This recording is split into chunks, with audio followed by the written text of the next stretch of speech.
जिमें जगत पिता सतगुरु कबीर साहब महाराज सच्चे पातशाह जी ने जात पात नूं खत्म किया ना, जेकर असीं भी सतगुरु कबीर साहब महाराज जी की बाणी के मुताबिक जात पात नूं खत्म करन ते आ जाइए तो 2 दिनां दे विच नहीं 2 घंटिਆਂ ਦੇ ਵਿੱਚ जात पात खत्म हो सकती है।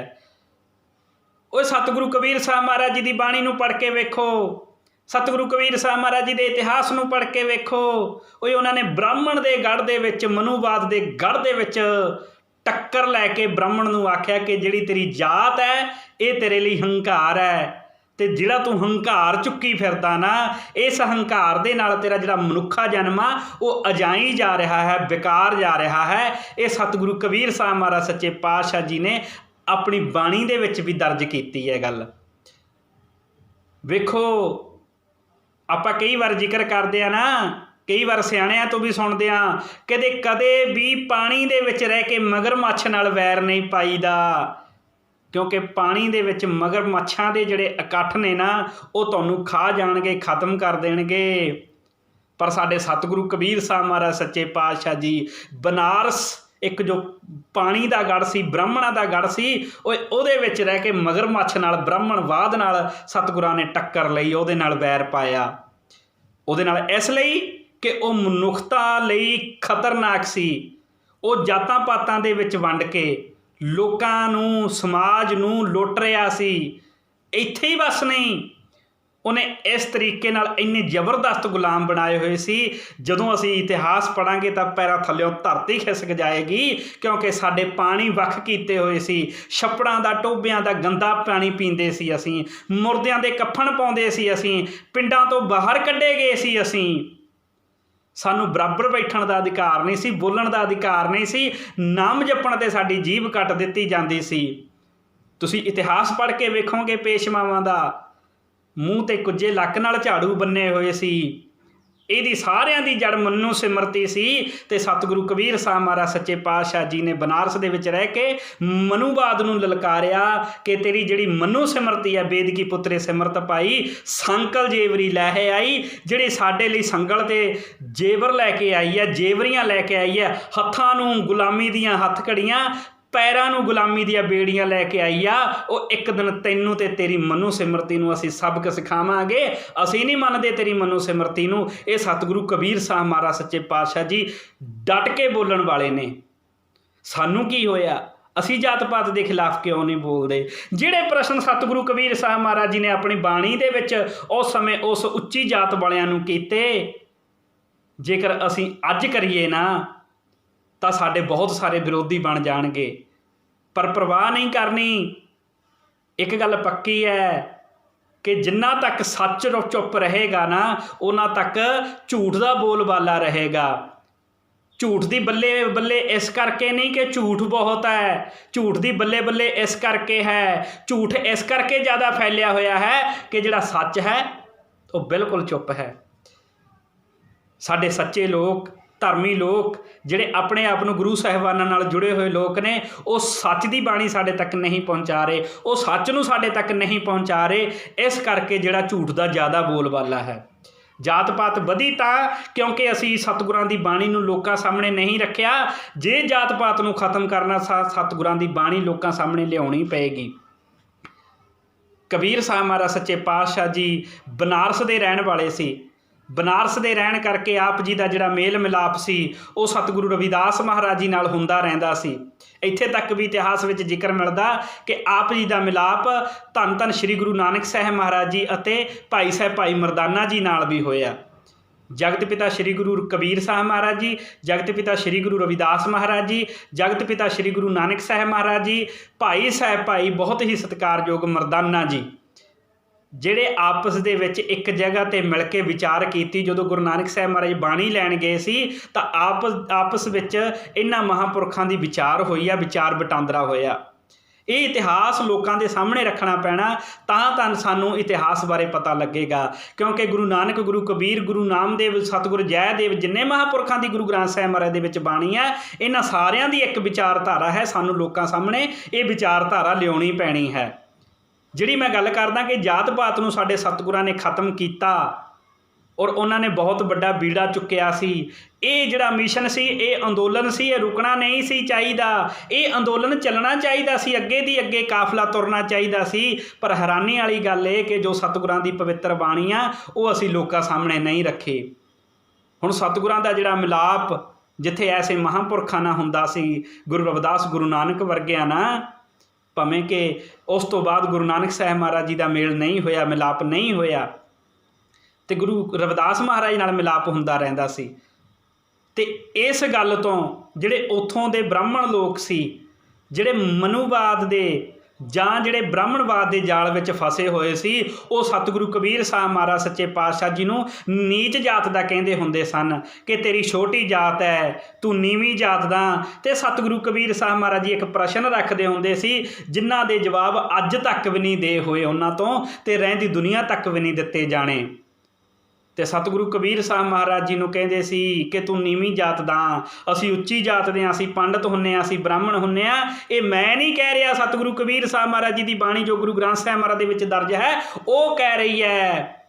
ਪੰਡਤਾਂ ਨੇ ਆਖਿਆ ਤੂੰ ਨੀਵੀਂ ਜਾਤ ਦਾ, ਤਾਂ ਸਤਿਗੁਰੂ ਕਬੀਰ ਸਾਹਿਬ ਮਹਾਰਾਜ ਜੀ ਕਹਿੰਦੇ ਮੈਨੂੰ ਇਹ ਦੱਸੋ, ਕਹੋ ਰੇ ਪੰਡਤ ਬਾਹਮਣ ਕਬ ਕੇ ਹੋਏ, ਮੈਨੂੰ ਇਹ ਤਾਂ ਦੱਸ ਤੁਸੀਂ ਜਿਹੜੇ ਬ੍ਰਾਹਮਣ ਲੋਕ ਆਪਣੇ ਆਪ ਨੂੰ ਉੱਚੀ ਜਾਤ ਵਾਲੇ ਮੰਨਦੇ ਹੋ, ਇਹ ਕਦੋਂ ਤੋਂ ਬਣ ਗਏ ਬਈ? ਕਿਹਨੇ ਤੁਹਾਡੇ ਸਟੈਂਪ ਲਾ ਕੇ ਇਸ ਦੁਨੀਆ 'ਤੇ ਭੇਜ ਦਿੱਤਾ? ਜਦੋਂ ਤੁਸੀਂ ਜਨਮੇ ਸੀ ਬ੍ਰਾਹਮਣਵਾਦ ਦੀ ਕੋਈ ਸਟੈਂਪ ਲੱਗੀ ਸੀ? ਕੋਈ ਠੱਪਾ ਲੱਗਿਆ ਸੀ ਵੀ ਤੁਸੀਂ ਬ੍ਰਾਹਮਣ ਹੋ?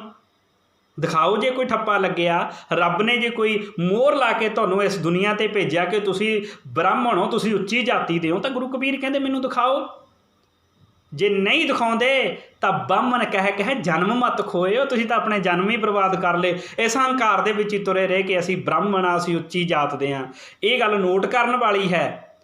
ਇਹ ਹੁਣ ਇਕੱਲੇ ਬ੍ਰਾਹਮਣ ਦੀ ਗੱਲ ਨਹੀਂ ਹੋ ਰਹੀ, ਇਹ ਸਾਡੀ ਵੀ ਗੱਲ ਹੋ ਰਹੀ ਆ। ਜੇਕਰ ਅਸੀਂ ਆਪਣੀ ਜਾਤ ਨੂੰ ਲੈ ਕੇ ਹੰਕਾਰੇ ਹੋਏ ਹਾਂ, ਕੋਈ ਵੀ ਆ 6743 ਜਾਤਾਂ ਦੇ ਵਿੱਚ ਜੇ ਕੋਈ ਜਾਤ ਨੂੰ ਚੱਕ ਕੇ ਚੌੜਾ ਹੋਇਆ ਫਿਰਦਾ ਨਾ ਕਿ ਮੇਰੀ ਜਾਤ ਵੱਡੀ ਹੈ, ਤਾਂ ਸਤਿਗੁਰੂ ਕਬੀਰ ਸਾਹਿਬ ਮਹਾਰਾਜ ਸੱਚੇ ਪਾਤਸ਼ਾਹ ਜੀ ਉਹਨੂੰ ਵੀ ਪੁੱਛਦੇ ਨੇ ਕਿ ਤੇ ਦਿਖਾ ਤੇਰੀ ਮੋਹਰ ਕਿੱਥੇ ਆ ਜਿਹੜੀ ਰੱਬ ਨੇ ਲਾ ਕੇ ਭੇਜੀ ਆ ਕਿ ਤੂੰ ਉੱਚੀ ਜਾਤ ਦਾ ਹੈ।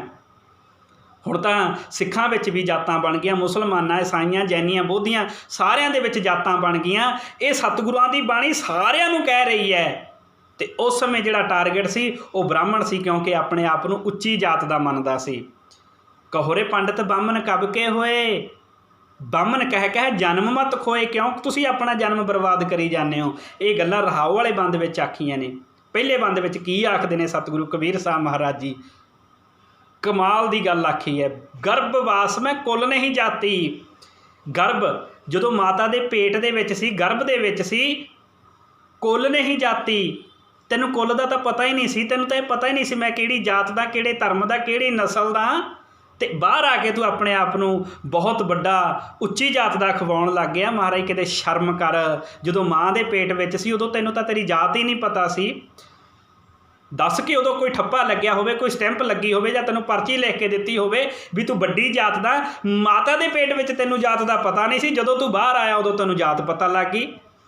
ਗਰਭਵਾਸ ਮੈਂ ਕੁੱਲ ਨਹੀਂ ਜਾਤੀ। ਗਰਭ ਦੇ ਵਿੱਚ ਤਾਂ ਤੈਨੂੰ ਪਤਾ ਹੀ ਨਹੀਂ ਸੀ। ਅਕਲ ਨੂੰ ਹੱਥ ਮਾਰ ਹਜੇ ਵੀ ਸਮਝ, ਕਿਉਂਕਿ ਬ੍ਰਹਮ ਬਿੰਦ ਤੇ ਸਭ ਉਤਪਾਤੀ।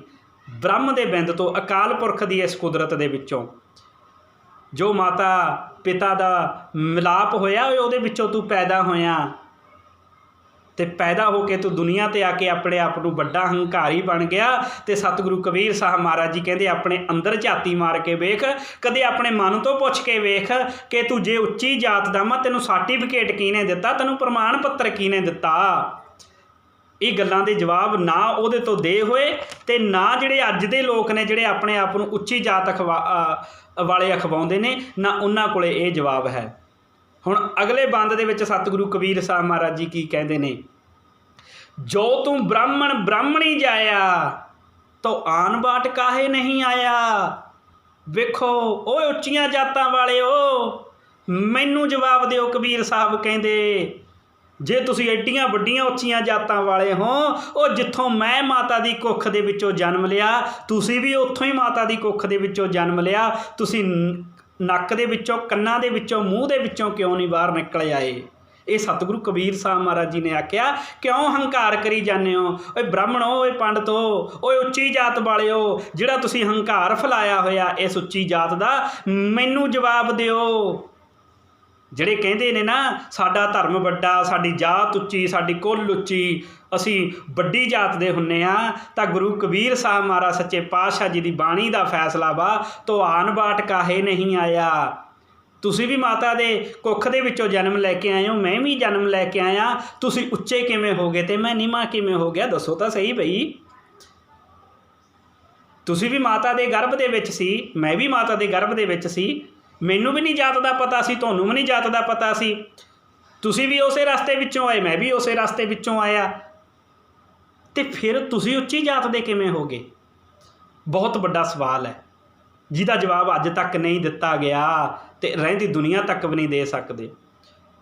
ਅਗਲੇ ਬੰਦ ਦੇ ਵਿੱਚ ਆਖਦੇ ਨੇ, ਤੁਮ ਕਤ ਬ੍ਰਾਹਮਣ, ਤੁਸੀਂ ਕਿਵੇਂ ਬ੍ਰਾਹਮਣ ਹੋ ਗਏ? ਦੱਸੋ ਤਾਂ ਸਹੀ। ਹਮ ਕਤ ਸੂਦ, ਅਸੀਂ ਕਿਵੇਂ ਸ਼ੂਦਰ ਹੋ ਗਏ? ਕੋਈ ਦਲੀਲ ਤਾਂ ਦਿਓ ਯਾਰ, ਕੋਈ ਐਸਾ ਸਾਡੇ ਸਾਹਮਣੇ ਪ੍ਰਸ਼ਨ ਰੱਖ ਕੇ ਉਹਦਾ ਉੱਤਰ ਤਾਂ ਦਿਓ। ਜਿਹੜੇ ਮੈਂ ਪ੍ਰਸ਼ਨ ਕੀਤੇ ਨੇ ਇਹਦਾ ਉੱਤਰ ਤਾਂ ਦਿਓ, ਇਹਦਾ ਜਵਾਬ ਤਾਂ ਦਿਓ ਵੀ ਤੁਸੀਂ ਬ੍ਰਾਹਮਣ ਕਿਹੜੇ ਆਧਾਰ 'ਤੇ ਬਣੇ ਹੋ, ਅਤੇ ਅਸੀਂ ਅਛੂਤ, ਸ਼ੂਦਰ, ਦਲਿਤ, ਆ ਜਿਹੜੀਆਂ ਛੋਟੀਆਂ ਕਾਸਟਾਂ 'ਤੇ ਕਿਹੜੇ ਆਧਾਰ 'ਤੇ ਬਣੇ ਆ? ਮੈਨੂੰ ਇੱਕ ਕੋਈ ਜਵਾਬ ਤਾਂ ਦਿਓ। ਹਮ ਕਤ ਲਹੂ ਤੁਮ ਕਤ ਦੂਧ, ਸਾਡੇ ਵਿੱਚ ਤਾਂ ਲਹੂ ਆ ਅਤੇ ਤੇਰੇ ਵਿੱਚ ਜੇ ਦੁੱਧ ਆ ਤਾਂ ਦਿਖਾ, ਫਿਰ ਤਾਂ ਅਸੀਂ ਮੰਨੀਏ ਵੀ ਤੂੰ ਉੱਚੀ ਜਾਤ ਦਾ। ਸਾਡੇ ਵਿੱਚ ਵੀ ਉਹੀ ਲਹੂ ਹੈ, ਸਾਡੇ ਵਿੱਚ ਵੀ ਲਾਲ ਰੰਗ ਦਾ ਲਹੂ ਹੈ, ਤੇਰੇ ਵਿੱਚ ਵੀ ਲਾਲ ਰੰਗ ਦਾ ਲਹੂ ਹੈ। ਜੇ ਤੇਰੇ ਵਿੱਚ ਦੁੱਧ ਹੈ ਤਾਂ ਅਸੀਂ ਮੰਨਾਂਗੇ ਵੀ ਤੂੰ ਉੱਚੀ ਜਾਤ ਦਾ। ਮਹਾਰਾਜ ਕਦੇ ਕਿਉਂ ਹੰਕਾਰ ਕਰਦੇ ਹੋ ਯਾਰ? ਕਿਉਂ ਮਾਣ ਕਰਦੇ ਹੋ? ਕਿਉਂ ਹੰਕਾਰ ਦੇ ਵਿੱਚ ਮੱਤੇ ਫਿਰਦੇ ਹੋ? ਮੈਂ ਇੱਕ ਵਾਰੀ ਫੇਰ ਬੇਨਤੀ ਕਰ ਰਿਹਾ ਕਿ ਇਕੱਲੇ ਬ੍ਰਾਹਮਣ ਨੂੰ ਸਾਹਮਣੇ ਰੱਖ ਕੇ ਨਹੀਂ ਗੱਲ ਹੋ ਰਹੀ, ਹੁਣ ਉਹਨਾਂ ਲੋਕਾਂ ਦੀ ਵੀ ਗੱਲ ਹੋ ਰਹੀ ਹੈ ਜਿਹੜੇ ਕਹਿੰਦੇ ਸਾਡੀ ਜਾਤ ਵੱਡੀ ਹੈ, ਭਾਵੇਂ ਉਹ ਸਿੱਖਾਂ ਦੇ ਘਰ ਜਨਮੇ ਨੇ, ਭਾਵੇਂ ਉਹ ਕਿਸੇ ਵੀ ਧਰਮ ਦੇ ਵਿੱਚ ਜਨਮੇ ਨੇ, ਕਿਸੇ ਵੀ ਗੋਤ ਜਾਤ ਦੇ ਵਿੱਚ ਜਨਮੇ ਨੇ।